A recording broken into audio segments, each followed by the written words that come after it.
Good evening and welcome to the show. As normal, we will reflect on a terrific night's Champions League action for both Liverpool and Tottenham.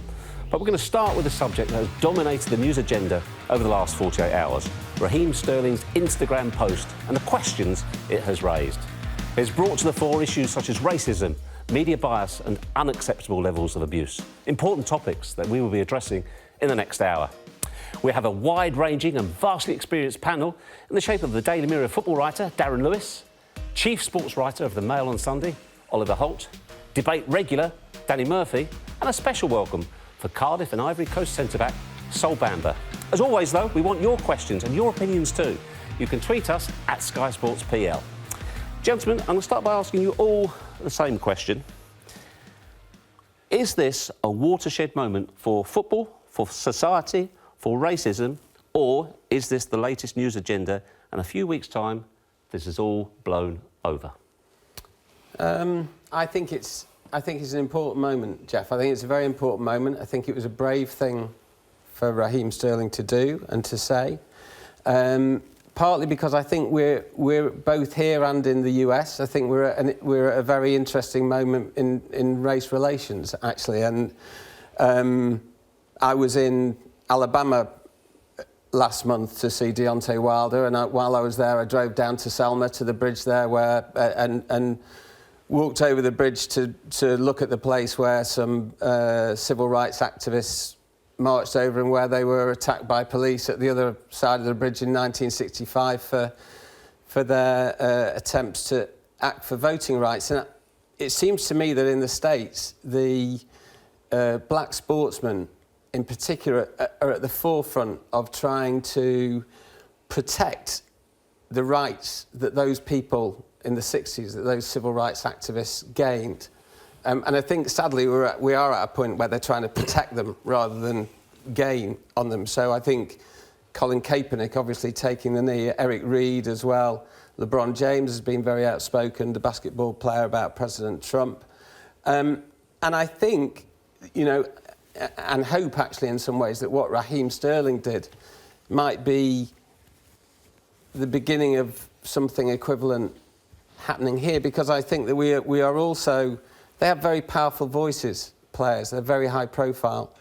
And I think we have some very eloquent voices in the black community amongst current footballers, Sol, obviously, but I'm thinking of players like Danny Rose, Raheem, Tyrone Mings.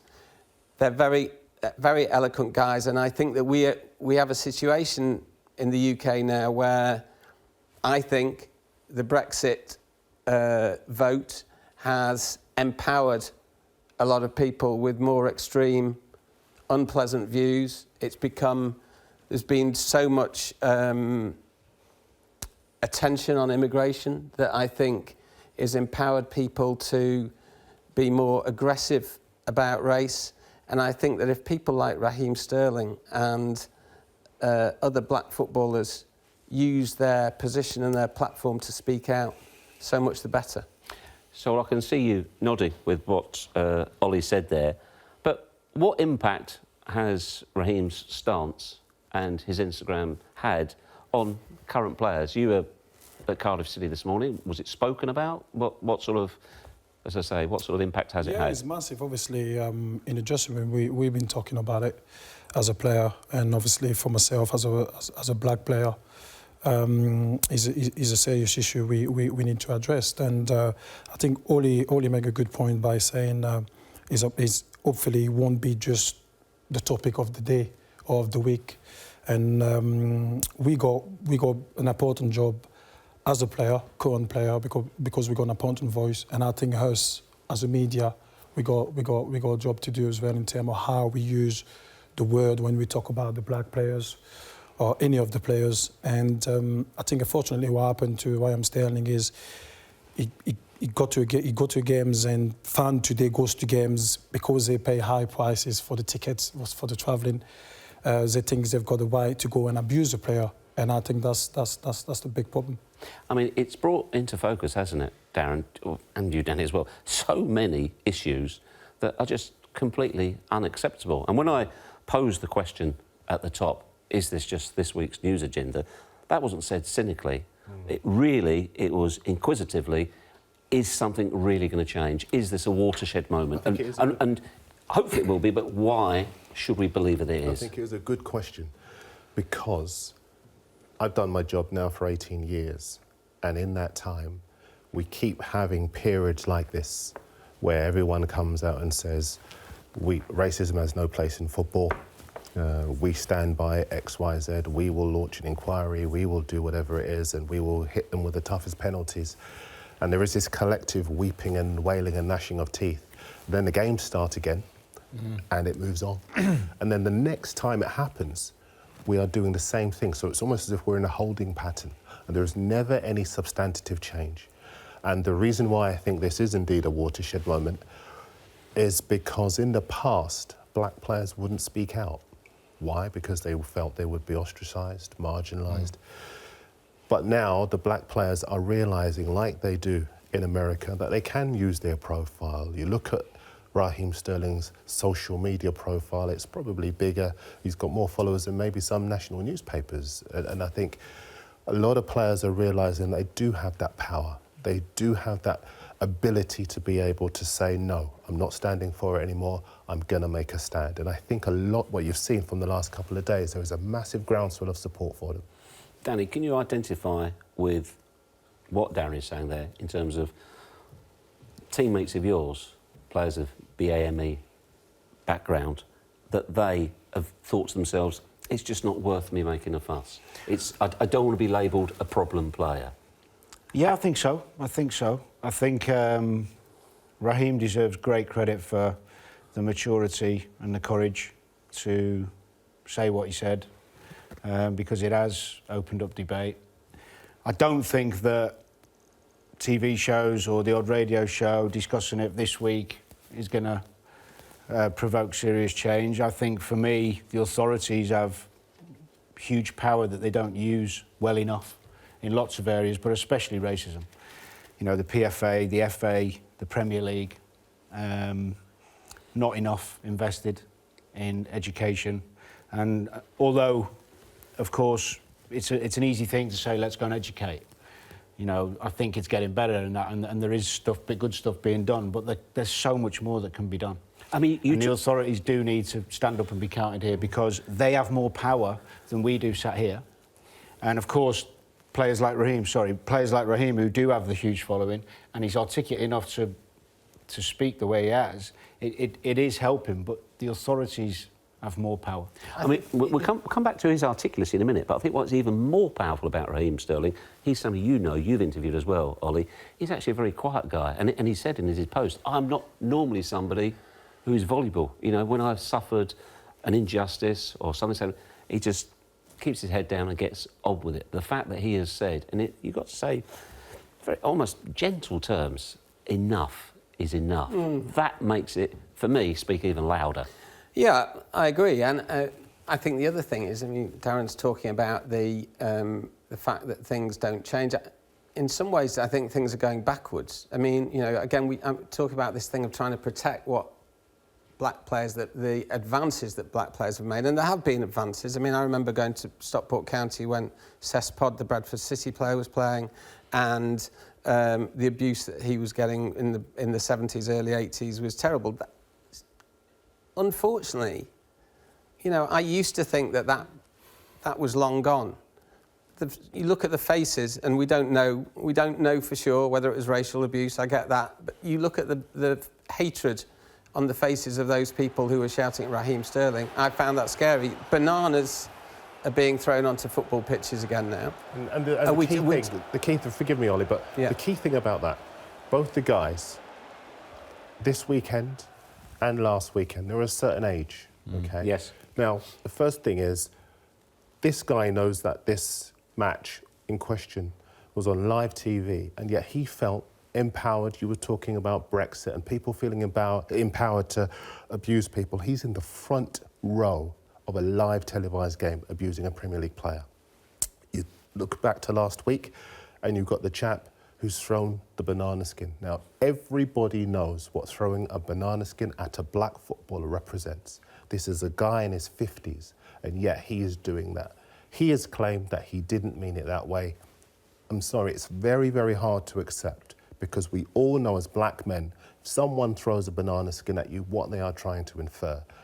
I do think we're going backwards, and sometimes when I hear this phrase, we are making a lot of progress, people only need to go onto social media to see how people roll their eyes when you talk about race, when you talk about the lack of black managers, when you talk about racial and social injustice. People don't want to talk about it. They feel uncomfortable talking about it. They feel uncomfortable No, when... but they feel like it's more than that, Darren. They feel angry. A lot of people seem... you get it much more than me. They feel angry. They want to attack you when you talk about it. You know, it's as if they're being threatened. You're right, it's still there. I mean, you and I have both talked about the lack of proper representation of black coaches in this country. When you try and discuss that on social media, you're shouted down, you're abused, you're accused of jumping on a bandwagon. You're basically people are trying to force you to shut up, and it's still you know that level of abuse is getting worse, if anything. I think all that is done to education, obviously, and if you know a black person, you can't understand it because you never experience it. So for you, if we come out now and said, "Oh, this is happening," people won't believe it or don't want to believe it because they never come across it. No, we can't fully understand. I fully accept. I can't understand what it's to be like in your shoes. It's impossible. I can only try and listen, as can Ollie, and we can only try and solve this whole thing together. I know that in terms of the point of objectivity tonight, people may assume that the views I hold are not correct views. It seems impossible now in the media, or on social media in particular, to have a debate. People only have one opinion and they want to shout down the opposition. I mean, I'm interested to know from you, Sol, as to how much racism you've experienced as a footballer in this country, if indeed any. In a football pitch, I never experienced it. I've been fortunate enough in a pitch to know having it. But racism come in different ways, isn't it? If I experienced being on my car and driving to the shop and parking the car, and someone said to me, "Oh, you must be a footballer or a drug dealer because I've got a nice car." Mm-hmm. So you know what I mean? So someone said that to me once as well. You know, that's where I found it a bit. It's offensive. It's offensive, isn't it? So But on the actual pitch itself, because I mean, when we saw those pictures there, they are so vile on so many levels. I mean, the gentleman concerned, Colin Wing, has denied using racist language, but what he is completely not upfront about. He knows his actions, regardless if racist terms were used, are wholly unacceptable. You know, you only got to see that the venom, the bile. Jeff, if you take away the Chelsea incident, I did a radio show the other day where there was various people from different clubs who came on bravely and spoke about racism they'd heard in stadiums watching football this season. So it's not one-off. No. We know that. No. Now, one gentleman was talking about the fear he had in confronting the couple of guys who were being racist, but he did. And he spoke about their response being they were quite shocked, and then he told I think it was the stewards of the police, took the seat numbers, and the club dealt with it appropriately. Now, the problem is at football, as we all know, we've all been to games as fans, it's quite intimidating when you get gentlemen like we see on, well, call them gentlemen, that's probably not right, people like that, for any of us to actually go, excuse me, you know, and maybe not enough people are being courageous enough to confront That's my problem, Danny, to be fair, because I think, and I discussed that with the family before to come in here, if I was on the crowd seeing that, I would react.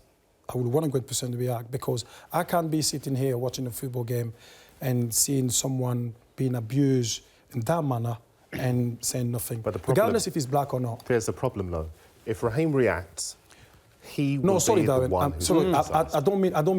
If he was in the crowd. If I was on the crowd, I mean, because exactly like you said, I think, and that will come to. Unfortunately, that reflects the society we're in. Unfortunately, because if exactly like you said, if it's something like that happen, you would like to think someone's going to react and say, listen, you can't say that, you can't do that. I suppose the problem is where's the cut-off, because obviously racism But then you talk about people's weight, nationality, hair colour.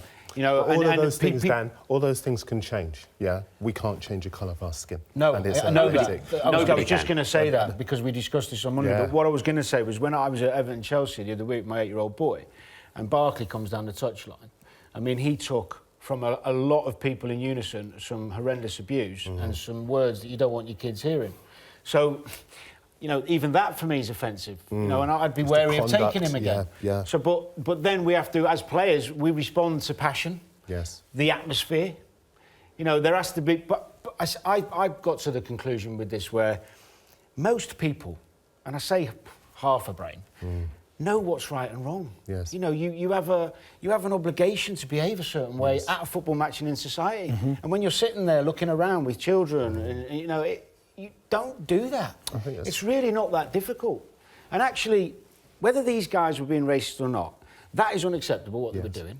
And if they're banned for that alone, then fine, because I don't want my kids seeing that, because I won't take them to the football. I also think, Geoff, and I'm sure you were going to come on to it anyway, but to be fair to Sterling, I suppose that the thrust of his point was about the media, wasn't it? And it was about the way that black players are represented and treated in the media. And again, if we're talking about long-term, whether we just ignore this or whether we go forward, I don't think as media we can afford to ignore it. And I think it's something, to be fair, that some of us have been trying to think about for a while. And I think we have to be honest, it's staring us in the face. There is a lack of diversity. There is a lack of diversity in the written press and in the in the broadcast media, and we have to accept that. And I think we have to try and do something about that, because I think if we're talking about the language that is used in the reporting of black footballers, then I don't think there is any conscious racism in sports journalism. I haven't seen any, but I think there is unconscious bias. And look, as you were saying, I may well be guilty of that myself. And be unaware of it. And be unaware of it, because that's the whole nature of unconscious bias. But I think that it is important that because it's been, without embarrassing Darren, it's been mentioned several times this week in the light of what Raheem said. Darren was one of only a very few black journalists amongst, I think it was 73 journalists who were at the World Cup in Russia, which was a pretty stark reminder of what's happening. So I think it's important. It is important that we try and improve that. That's not easy. That doesn't happen overnight. But I think that things are starting to change. People deride the Mail in particular for this kind of thing, but the Mail is trying, and I think the Mail is actively trying. There are two pathways that the Mail has set up to try and bring more BAME journalists into the newsroom. They work closely with the Stephen Lawrence Foundation. They're bringing journalists through. It is starting to change, but it's... I'm interested to know from Sol, when, as Ollie talked about, and Darren said as well, particularly, and it is particularly more so in the newspapers, more so than the broadcast media, having looked at some numbers today.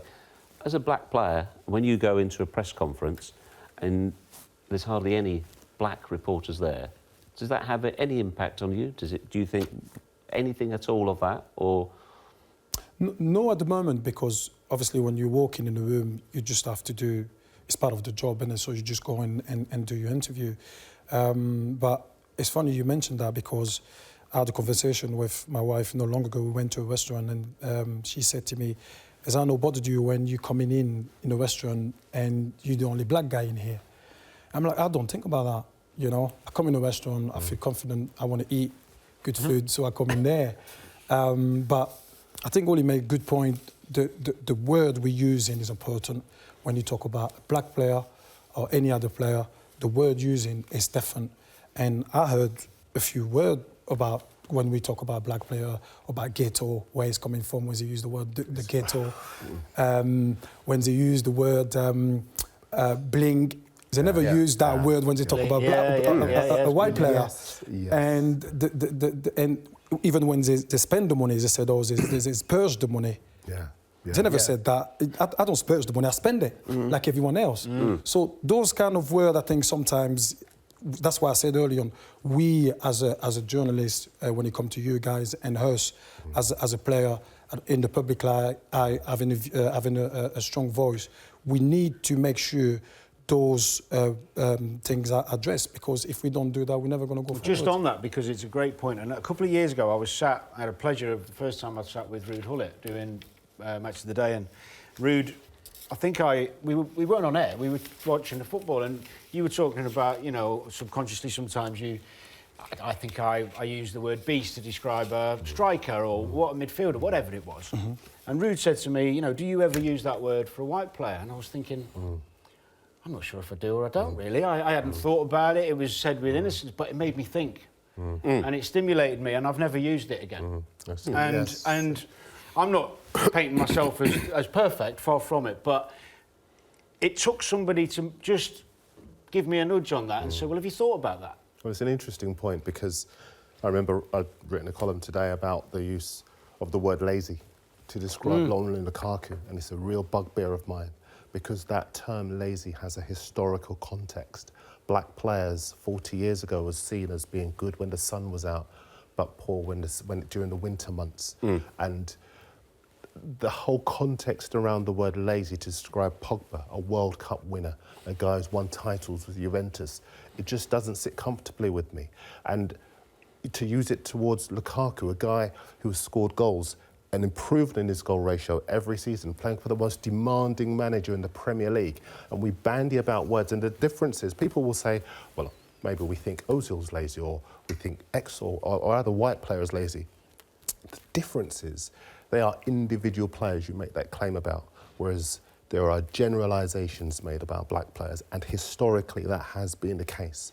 And I think if we don't use words like beast, monster, lazy to describe black players, if we examine our language, and people won't be comfortable with this, and there have been a lot of people since I made the point yesterday who have been quite angry at that, but I think if you're asking me how we can move forward, that's one of the ways to move forward. Also, Darren, if you compare, I think you're absolutely right about Lukaku, particularly, and I think I've noticed that before, if you compare it, say, with the way people talk about Morata. You know, Morata, people say intelligent striker, you know, bit laconic maybe, but Lukaku's lazy. You know, Lukaku scored a lot more goals than Morata's Morata. not at it. Yeah. It's, you know, Exactly. there's a more generous way of talking about... Well, it's understanding for what is offensive, but it is heavily nuanced, because if you are analysing, say, a Pogba game, and he's not done enough work in the game, he's not closed down his man, he's not made his runs, that's because he hasn't made enough effort. So, a very obvious word to use is he's been lazy, but people have got to think more carefully. What you're saying is, use a different word because of the connotations of previous black generations. I just think that I can't tell people what to use. And I think it is very important for us to make the point, as Ollie's made already. We're not accusing anyone of being racist if you use that term. What we are saying is that the term has a historical context. And if we are looking for ways to move forward, then we have to be prepared to address language, because words matter. You know, words matter to footballers. And I think I don't think the whole problem that Raheem highlighted at the weekend starts with those guys in the stands. The problem starts with the culture around football that has been allowed to incubate over several decades. And it's Ollie says maybe we're going backwards. And that won't sit well with people who believe that we're making progress. But I think the negativity and the hate and the bile is seeping through the surface. And we are seeing the return of people feeling emboldened because of the culture around football, where people casually throw racist epithets around, and not actually meaning to do them, but just casual racism. And what happens is that when people are angry, when people are part of that atmosphere where we're encouraged to be intimidating and make it difficult for the opposition, sometimes people cross the line. And that's what we're seeing in these high-pressure games. I mean, the other thing as well, in terms of what Raheem Sterling has done, which is, as you said, incredibly brave, he's challenged the media which is a, you know, we're all well aware that if the weight of the media turns against you, it's a very, very difficult Well, he probably battle. felt that he'd done enough anyway in that respect. I think it is brave what he's done, and I think that he's made a valid point. I would also say that on the sports pages, and I work on the sports pages, Darren works on the sports pages, I haven't done an exhaustive study of this. My guess would be that the ratio of positive to negative stories about Raheem Sterling on the sports pages is about 20 to 1. Yep. The Mail on Sunday has given me the platform to write interviews and columns about Raheem Sterling, which have all been positive. I went round to his house. He was brilliant. It was great, you know, and the interview reflected that. The headlines reflected that. Most of the reporting about his play is fair. You know, I mean, I think there are wider issues here, as Darren's been saying, about society. So, for instance, during the World Cup, the BBC, I think, routinely, as they do, ran on their website ratings. A poll. The public can rate the performances of each player. Raheem Sterling came bottom. All the time. Came bottom of that list every time. Now, you can blame the newspapers for that if you want, but that doesn't wash with me. That's the public. So, you know, there's a deeper problem here. But is the public's perception of him reflected in the poll, which is... I do think, Ollie, that's important because, Yes, like you said, he never complained about when you said his performances was bad. Raheem Sterling never come out in the social media and denied it or complain about it. But this time, he did. Why? Because it's deeper than just his performances.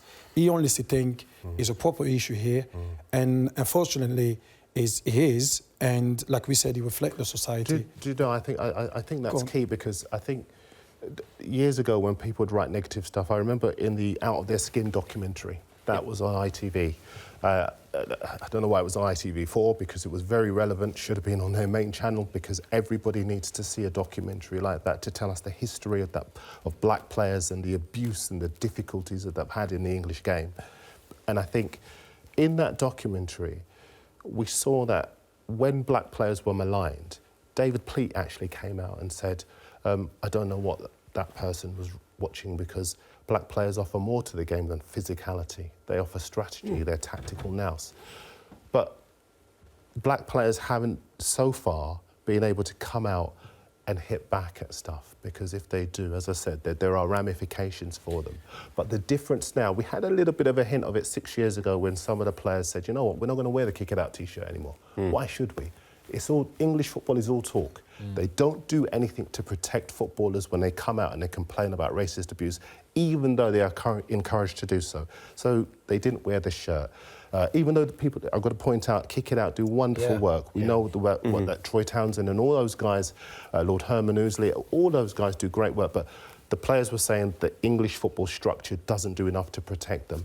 Now we're seeing younger players say, do you know what, enough is enough. Because Rhian Brewster gets racially abused, football can't do anything about it.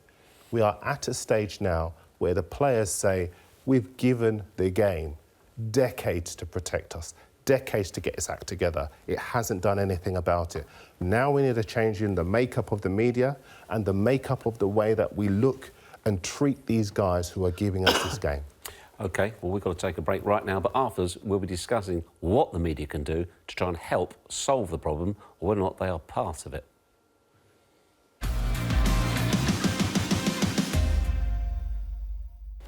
Welcome back. Lord Ousley today signalled the end of his tenure as chairman of Kick It Out. He's been involved for 25 years and he released this statement earlier on today. And when you read it, it's pretty much, it says, I think it really brings across his frustrations. It says, when I set up the Let's Kick Racism Out of Football in 1993, I hoped that the football authorities would take it on board and tackle the problem. It proved to be a long haul with a slow process of change in pursuit of equality, inclusion and cohesion. Recent progress across the game in pursuing equalities for all is offset by the wider society afflictions of prejudice and hatred from which football cannot escape. I have thrown challenges at the leaders in football and they need to show their hands. They need to show they are capable of bringing about lasting change if they all come together out of their silos and take a dynamic and coherent approach to meeting the equality challenges. Darren, as I said there, I think it's fairly clear for all his exasperation. Absolutely, because he set up the Kick It Out in 1993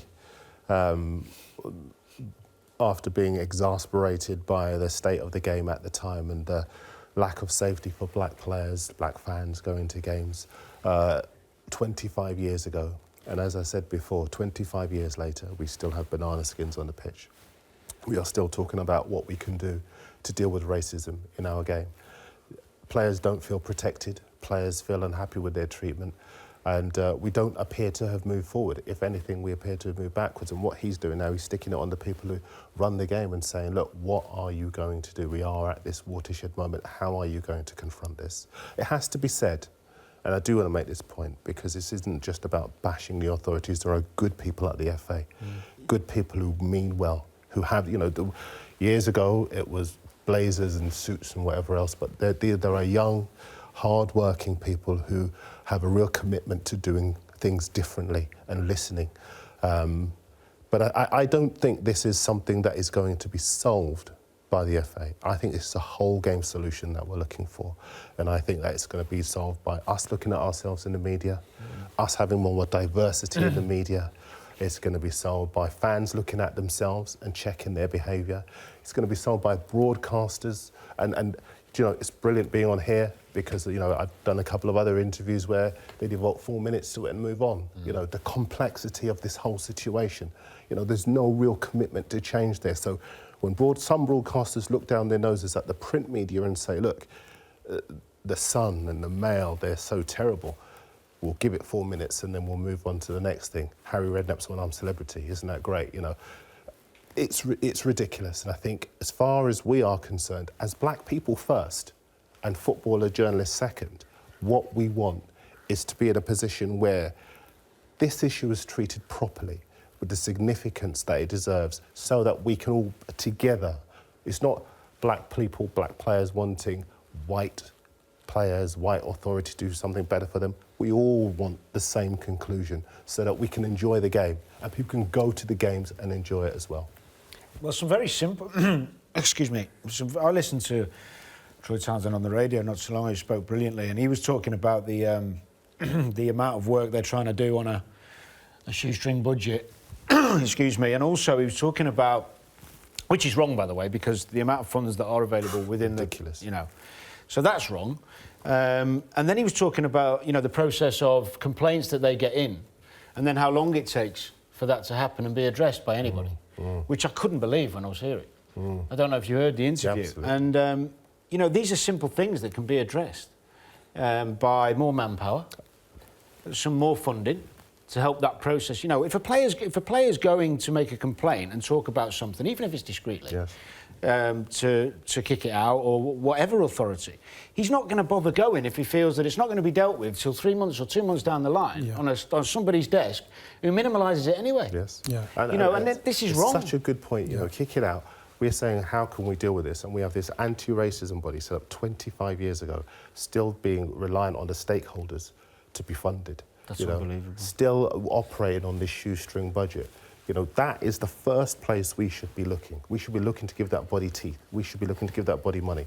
We should be looking to empower that body that is trying to make the game safe for everybody.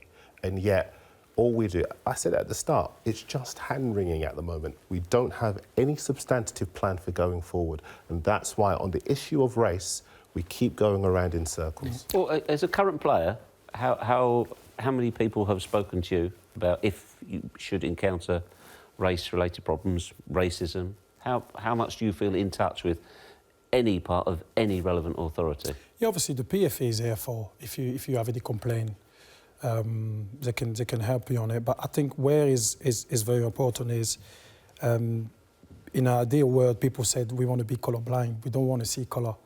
But I don't think it's right. I think you need to be able to see colour. You need to see colour. So to recognise it and appreciate it, the difference between the black people and the white people in this country. Because I'll give you an example. If you walk in that room, Danny, people will see you as a normal man just walking in the room. If I walk in the room, they're going to see, hey, that's the black guy just walking in the room.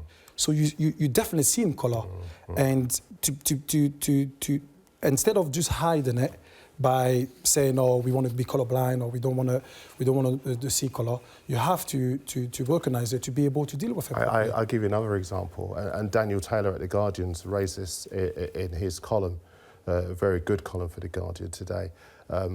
He talked about the issue of hair, and I know that it seems a trivial issue, but I know even before I got into the game, I'd read stuff about if somebody had plaited their hair, what's going on with his hair. Now, it's harmless enough, yeah, but it's just about an understanding of that black people have the ability to plait their hair. It seems ridiculous to even point it out. Not all black people. Well, indeed, not all black people, indeed, a few years ago. But I think with Jason Lee, I look back at the situation involving Jason Lee and the what he went through. He eventually ended up cutting his hair, because of the stick that he took. And now we look back and we think, well, how did we do that? Yeah, but we coming back to the same theme here because we're still doing it. So, and I have to say it's mainly broadcasters who were guilty of this. There was outrage when Paul Pogba dyed his hair before the Manchester derby. Really? And Paul Pogba practically... Was it outrage or was it comment? It was outrage. Yeah, it was outrage. That was because they were talking about the blue. Oh, because it was blue. But he did it for the French game, didn't he, a week But the before? whole thing with black player, Darren makes an excellent point. The whole thing with black players and haircuts is, look, again, I'm part of this problem, I know, but is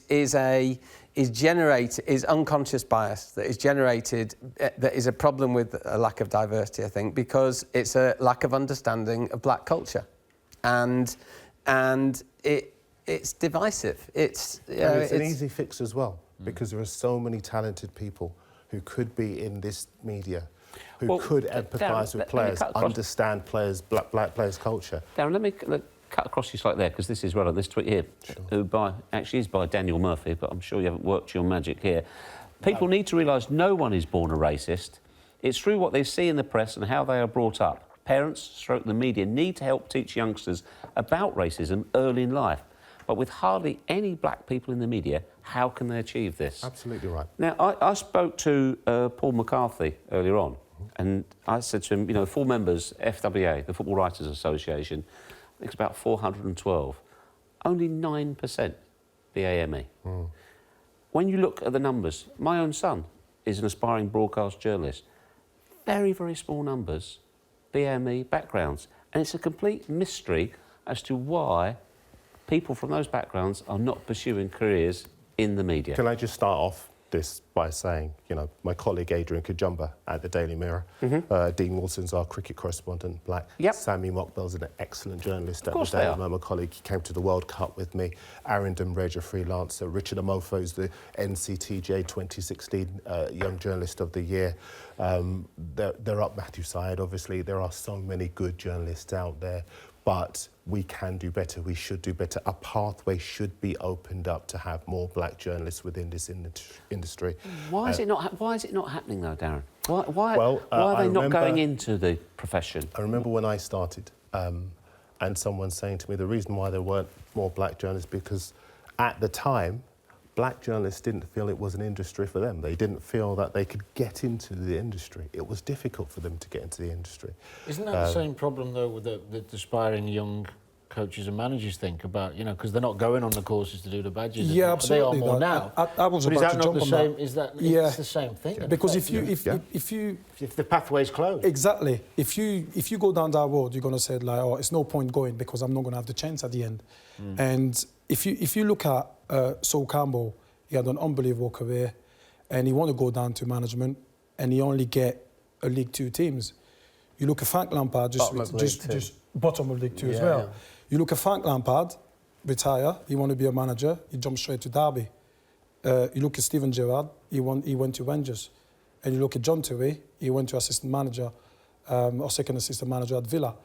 So us, as a black player, or black community, when you see that, you're like, is there something going on down there? Because I'm not saying they don't deserve it. I'm not saying that, but I'm saying like somewhere along the line, I think it's something not quite right. Well, Sol actually came on this programme to discuss this very issue, and he said that he'd been for 9 or 10 interviews, and there also has been some comment that perhaps he did not interview particularly well.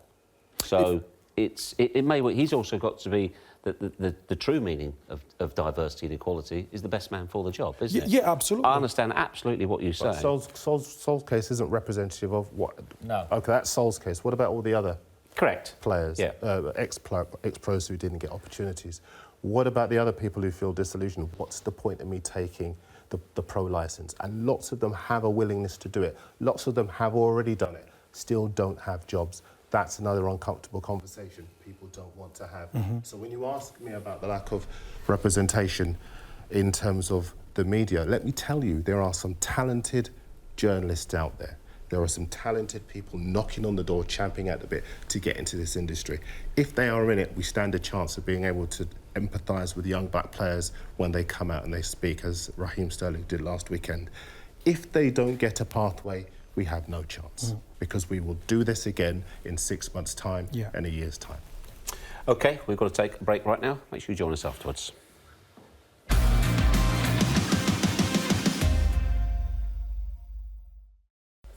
Welcome back to the debate. We'll be discussing the issues that the Raheem Sterling Instagram has brought to the surface. Ollie, I'd like to start with you. We've talked about what should happen, but more specifically, what should happen next? What should happen in the coming days and weeks? Well, I think that the whole point in some way, Geoff, of what we're talking about is an end to short-termism, maybe. A lot of people have said, Darren's articulated it, other people in the media have articulated it, black players or ex-players, that we're not talking about the next couple of days. In some ways, we don't want this just to be a media storm and then for it to blow over. So I think from the point of view of the industry that I'm in, we do need to address the idea of diversity and accept once and for all that there's an issue and accept that we are going to have to address it. As I said, I think the Mail, Daily Mail on Sunday, the Mail Group is taking steps to do that, is establishing pathways.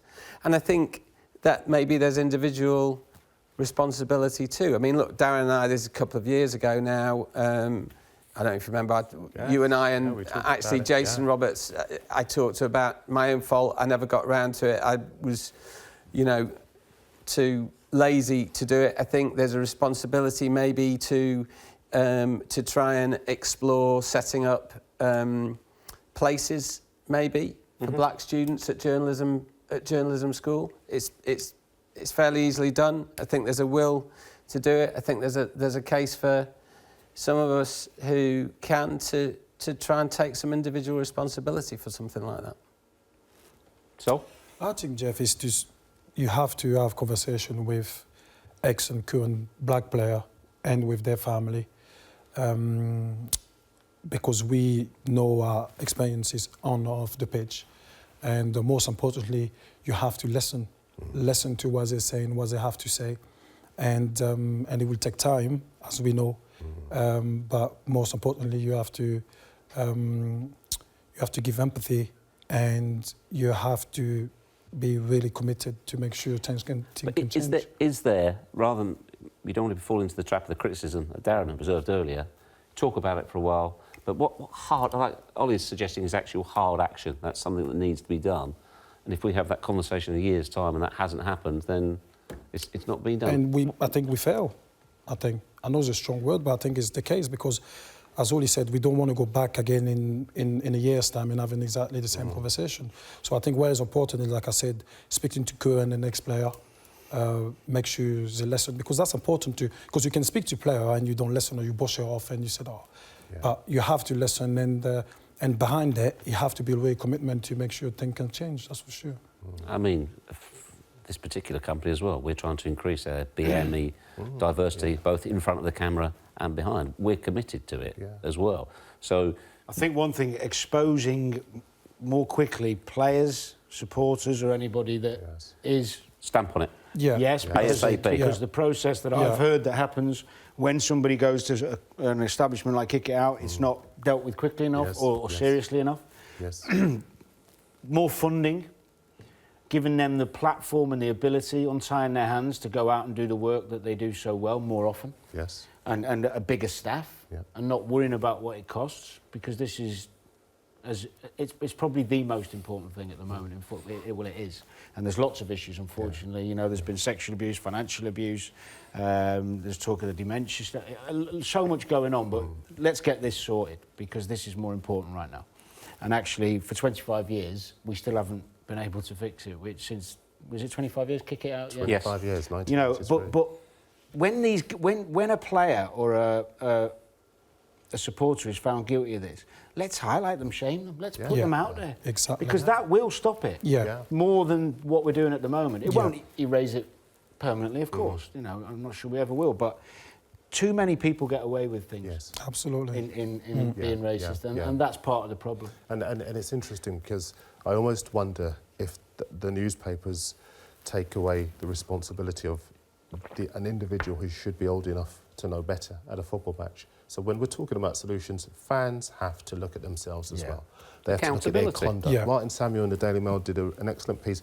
If you take away the colour aspect, do you still condone the conduct of supporters in football stadia who go 60-year-old guy screaming at young footballers? I mean, come on, what's going on there? So I think as far as supporters are concerned, they have to look at themselves and ensure that they don't cross the line. But, you know, I think the last word is with Sol, really, because this is about the players. If we listen to what the players have got to say, we've got a chance. So far, the media hasn't listened to them enough. And that's why these things have come around, disappeared when the football starts, and then something else happens, and we have a debate like this again. And I just hope to goodness that we're not back here in 6 months' time. do we think that supporters will, not obviously all supporters, but supporters will have looked at those pictures and thought, that could have been me, you know, I've done that, I've behaved like that, seen how unacceptable, how vile it is, and maybe they will check their behaviour. You know what I think they'll think? I think they'll think social media now is catching people out.